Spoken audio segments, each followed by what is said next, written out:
सबसे बड़ी समस्या एक करोड़पति बहुत अड़चन में था। करोड़ों का घाटा लगा था और सारी जीवन की मेहनत डूबने लगी थी। नौका डगमगा रही थी। कभी मंदिर नहीं गया, कभी प्रार्थना भी नहीं की थी, फुर्सत ही नहीं मिली थी। पूजा के लिए उसने पुजारी रख छोड़े, कई मंदिर भी बनवाए जहाँ वे उसके नाम से नियमित पूजा किया करते थे। लेकिन आज दुख की घड़ी में कांपते हाथों वह मंदिर गया। सुबह जल्दी गया ताकि परमात्मा से पहली मुलाकात उसी की हो, पहली प्रार्थना वही कर सके।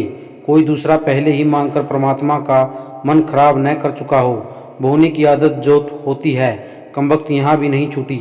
सो अल सुबह पहुंचा मंदिर, लेकिन यह देख हैरान हुआ कि गांव का एक भिखारी उससे पहले ही मंदिर में पहुंचा था। अंधेरा था, वह भी पीछे खड़ा हो गया कि भिखारी क्या मांग रहा है। धनी आदमी सोच रहा था कि मेरे पास तो मुसीबतें हैं, भिखारी के पास क्या मुसीबतें हो सकती हैं। और भिखारी सोचता है कि मुसीबतें मेरे पास हैं, धनी आदमी के पास क्या मुसीबतें होंगी। एक भिखारी की मुसीबत दूसरे भिखारी के लिए बहुत बड़ी न थी। उसने सुना कि भिखारी कह रहा है, हे परमात्मा, अगर 5 रुपये आज न मिले तो जीवन नष्ट हो जाएगा, आत्महत्या कर लूँगा। पत्नी बीमार है और दवा के लिए 5 रुपये का होना बिल्कुल आवश्यक है। मेरा जीवन संकट में है। अमीर आदमी ने यह सुना और वह भिखारी बंद ही नहीं हो रहा है, कहे जा रहा है, प्रार्थना जारी है। तो उसने जलाकर अपने सीखे से 5 रुपये निकाल कर उस भिखारी को दे दिए और कहा, जा ये ले 5 रुपये, तू ले और जल्दी यहाँ से जा।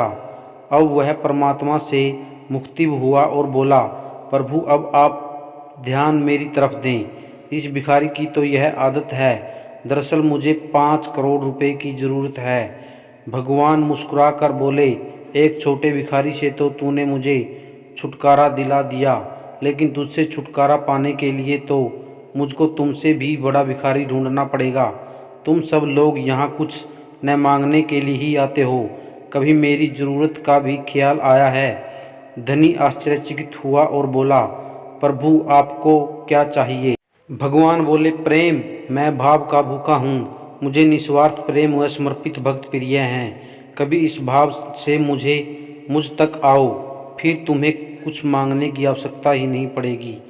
धन्यवाद दोस्तों। अगर कहानी पसंद आए तो लाइक और सब्सक्राइब करें।